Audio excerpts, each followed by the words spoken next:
اگر کوئی دولت دی ہے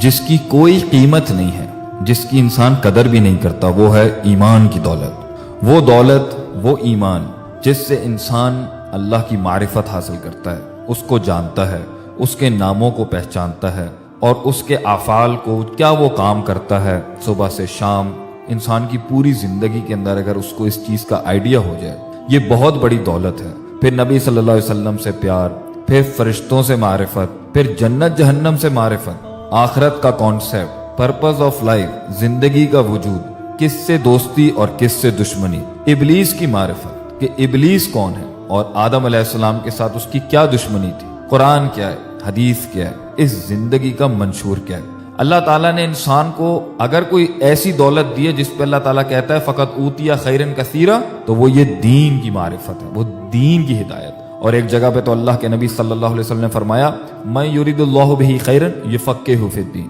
اللہ تعالیٰ اگر کسی کے ساتھ بھلائی کا ارادہ کرتا ہے تو کیا کرتا ہے؟ یفقہہ فی الدین، اسے دین کی سمجھ دیتا ہے۔ اللہ تعالیٰ قرآن میں کہاں نہیں کہتے لا یستوی الذین یعلمون والذین لا یعلمون۔ وہ جو جانتا ہے، وہ جو معرفت رکھتا ہے، وہ جو سمجھتا ہے، جس میں اترا ہوا ہے، وہ برابر نہیں ہو سکتا اس کے جو جاہل ہے، جو جانتا ہی نہیں، جو ناآشنا ہے، جو غافل ہے، جو نیندوں میں اور غفلتوں میں سو رہا ہے۔ اسی طریقے سے یہ علم ہے، یہ ایمان ہے، یہ عمل ہے، یہ دنیا کی سب سے بڑی دولت ہے۔ لیکن اگر انسان اپنے ایمان کا خیال نہ رکھے اور اس کی پرواہ نہ کرے اور اس کو ڈھیلا چھوڑ دے، اپنی زندگی کو ہلکا لے لے یا اپنی ایمان والی زندگی پر کمپرومائز کر لے، تو انسان کا ایمان بجھتے بجھتے بجھتے معصومیت کی وہ آواز، فطرت کی وہ آواز، اور فطرت سلیمہ اور عقل سلیمہ کی وہ آواز اور رحمت جو اللہ نے انسان کے دل میں ایمان کی شکل میں اتاری تھی، وہ اس کے سینے سے، اس کی زندگی سے بجھتے بجھتے اسے نفاق اور کہاں کن وادیوں میں لے کے جاتی ہے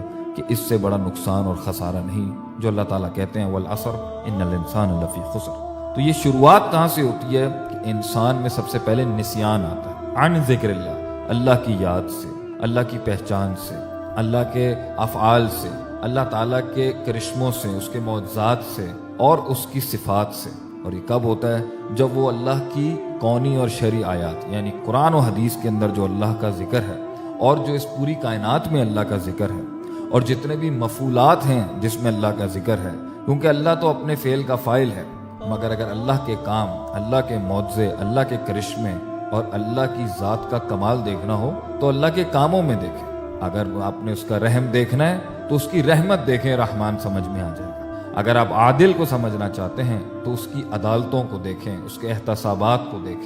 دیکھیں وہ کیسے محاسبہ کرتا ہے لوگوں کا اور کیسے بخشتا ہے لوگوں کو اور کیسے انجام تک پہنچاتا ہے۔ اس لیے مفعول کو ہی جان کے جو اللہ کے کام ہیں، جو اس نے کیے ہیں اور کرتا آیا ہے اور کر رہا ہے اور ہمیشہ کرے گا، اس سے فاعل کی معرفت ہوتی ہے، اللہ کی معرفت ہو جائے گی۔ انسان جب اللہ کے قرآن کے اندر اور اللہ کے نبی کی حدیث کے اندر سے اپنا ذہن ہٹاتا ہے، نسیان میں جاتا ہے، تو اس کے سینے کے اندر ایک ویکیوم کریٹ ہوگا، جدھر اس کا علم بجھنا شروع ہو جائے گا، ایمان دبنا شروع ہو جائے گا، ایمان گھٹنا شروع ہو جائے گا۔ اور یہ دوسرا نسیان بن جاتا ہے کہ اگر انسان اللہ کی مخلوق میں غور و فکر چھوڑ دے، افلا ينظرون الى الابل كيف خلقت والى السماء كيف رفعت والى الجبال كيف نصبت والى الارض كيف سطحت۔ آسمان، زمین، اونٹ، مکھی، مچھر، اللہ تو کن چیزوں کا ذکر نہیں کرتا کہ دیکھو ان کو، غور سے دیکھو۔ لیکن جب یہ نسیان بڑھتا جاتا ہے تو یہ انسان میں دوسری بیماری، دوسرا سٹیشن لے کے آتا ہے اس کے ایمان کا، وہ ہے استوحش من اللہ۔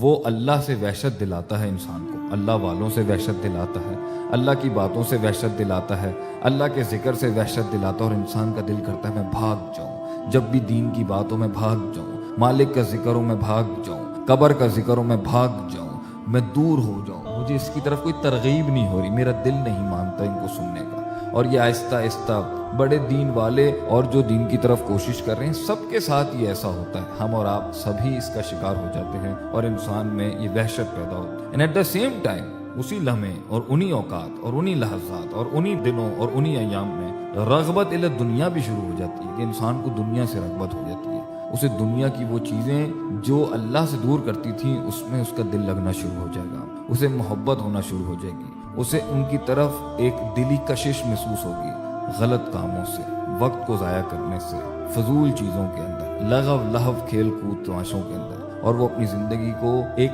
لائٹلی لینا شروع کرتے ہیں۔ اور آج دیکھیں جو انسان بھی اپنے آپ کو برباد کر رہا ہے، جو انسان بھی خودکشیاں کر رہا ہے، جو انسان بھی شراب پی رہا ہے، جو انسان جھگڑے کر رہا ہے، گھر توڑ رہا ہے، رشتے توڑ رہا ہے، سب کو تنگ کر رہا ہے اور ذمہ داریاں نہیں سنبھال رہا، وہ ایک طریقے سے اپنی زندگی کو ہلکا، اس کی کوئی قدر و قیمت نہ رکھنا اور اس کا کوئی خیال لحاظ نہیں کرنا کہ اللہ کی نعمت تھی، اس کو سنبھال کے اس کا ایک دن حساب دینا ہے، انسان اپنے آپ کو وہاں پر ادنا اور بہت ہلکا لے لیتا ہے، جس کی وجہ سے انسان اس سٹیج میں آتا ہے۔ یہاں سے آگے بڑھتا ہے اور پھر گناہوں کا سلسلہ مزید شروع ہوتا ہے، اور صغیرہ گناہ کنسسٹنٹلی اور مستقل مزاجی سے ہونا شروع ہو جاتے ہیں، اس حد تک کہ صغیرہ کبیرہ بن جاتے ہیں اور کبیرہ بھی مستقل مزاجی میں چلا جاتے ہیں، اور انسان میں اس سٹیج پر غفلت ہی غفلت آنا شروع ہو جاتی ہے، وہ بھولنا شروع ہو جاتا ہے، ایسی نیند کہ جو آنکھیں بھی کھلی ہوں تو حق نہیں دکھائی دیتا، اور اس کے بعد اس میں آخرت کا نسیان شروع ہو جاتا ہے، اسے آخرت یاد نہیں رہتی، اسے اللہ یاد نہیں رہتا، اسے